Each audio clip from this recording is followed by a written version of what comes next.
not forget my stories, Senua. I am with you still. Out of hell you have come, and now find yourself in Midgard, the world of men. Do not think it any less dangerous for that. Your path has taken you far from home, across the boundless sea, and you must go on to the heart of this place, to the heart of man. You have seen how the Northmen journey out to conquer, and this is one of their lands, as icy dark as Niflheim, yet as fiery as Muspel. It has not long been claimed, and they try still to tame it.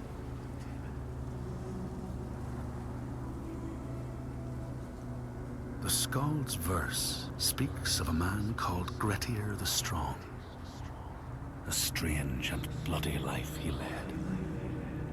And it happened in this land you have come to. Listen to his story, Senua, for it may in some small way illuminate your own.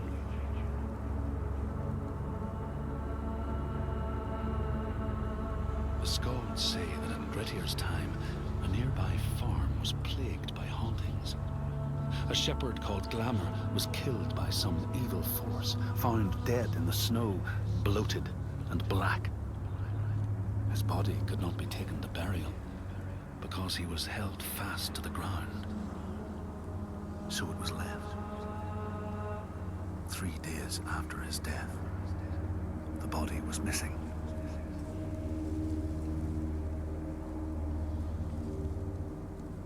The Skalds tell how the revenant Glamour roamed the settlements, terrifying all those who lived there.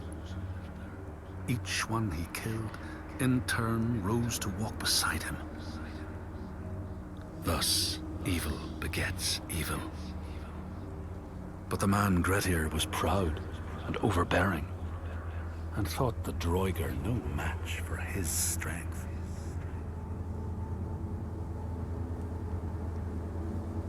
The Skalds say that Grettir fought and killed the Droiger Glamour, but not before Glamour had cursed him. His strength would be turned against him, his deeds bring death and exile, and he would be always before Grettir's eyes, making him afraid to be alone. He saw all sorts of phantoms wherever he looked, and thus people who see things that aren't there are said to have Glamour's eyes.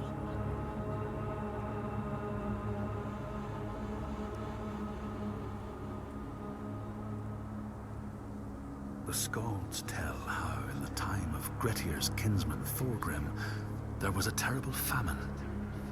No crops could be grown, and the fish fled the nets. It lasted years, and the people were desperate. There was no respite even in spring, since terrible gales from the north would rise up and set in for weeks. This is a cold and unforgiving land, Senua.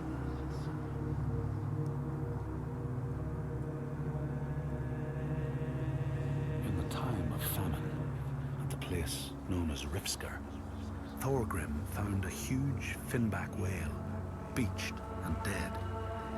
His neighbor, Thorfinn, had already found it and was in the process of flensing it. But Thorgrim claimed it as his own. Thorfinn said he would not give it up without a fight. If that's what you want, Thorgrim said, let it be so. And he launched a blow at Thorfinn, cutting off his head in one strike.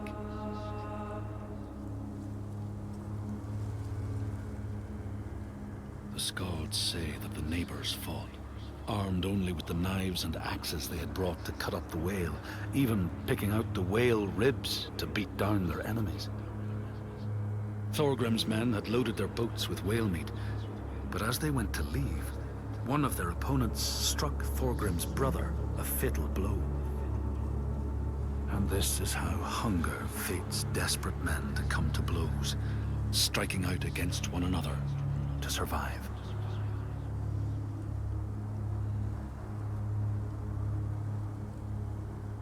Skalds speak of the time Grettir, traveling with some others, ran into rough weather and docked their boat on an island. They had not brought fire with them, and the merchants complained bitterly. Seeing a great fire blazing on the other side of the strait, Grettir said he would swim over to fetch it. He took off his clothes and struck out across the water, wearing nothing but a cloak.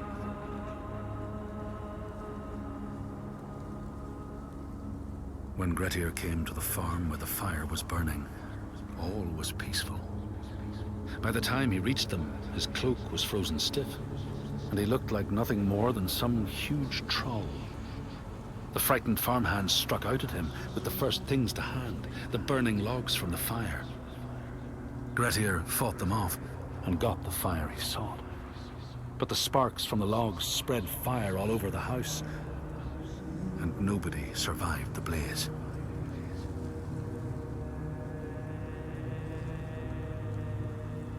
The Skalds say that Grettir swam back across the strait, keeping the fire safe from the water. His friends applauded Grettir's bravery, but when word spread about the massacre at the farm, people took against Grettir. Nobody wanted anything to do with him, and when the news reached the Althing in the summer, Grettir was pronounced an outlaw. All doors would hence be shut to him.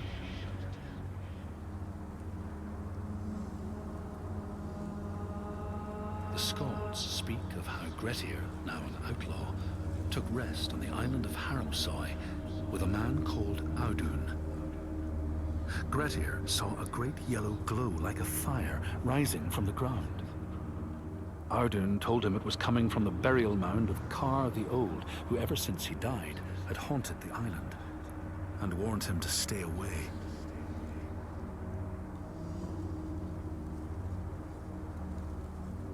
The Skalds say Grettir wanted the sword that was buried in Kar's howe, and would not be deterred from seeking it.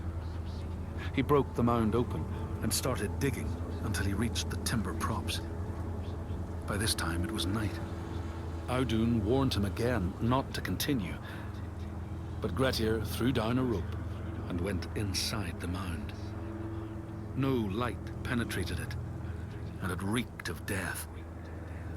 But he persisted in exploring.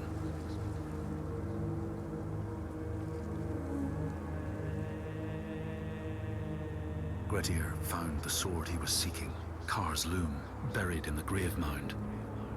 He went to leave, but before he could reach the rope, something grabbed him from behind, and Grettir realized the mound dweller would not let his treasure go.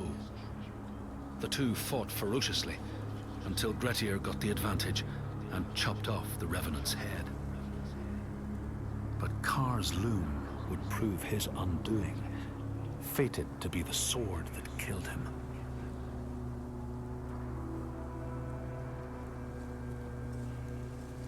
The Skald's verse tells how Grettir made many enemies with his proud and overbearing nature.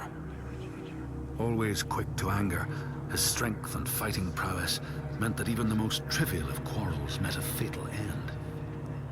The kinsmen of those he killed or maimed were angry, and because he was an outlaw, no one was allowed to help him.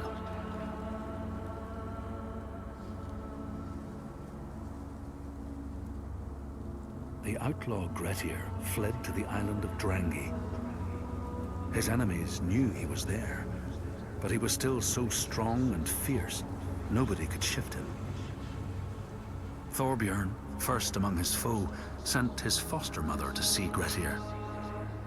She was a Seithkona, and very wily. She enchanted a tree branch and sent it to wash up on Drangi. Grettir tried to cut it up for firewood, but his axe flew back and struck him in the leg. The wound blackened and festered, and Grettir feared his time was close.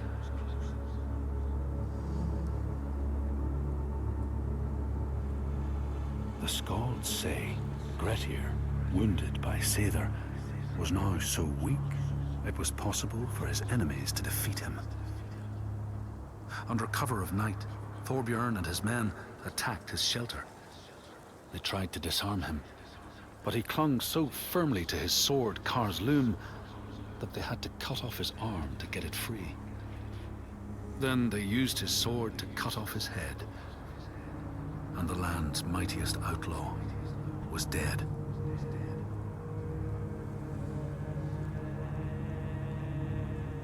As the Droiger glamour had predicted, all Grettir's brave and fine deeds brought him misery. So fate makes prisoners of us all. But it was Grettir's nature that made him fight the Droiger, and Grettir's nature that led to blood feud and exile.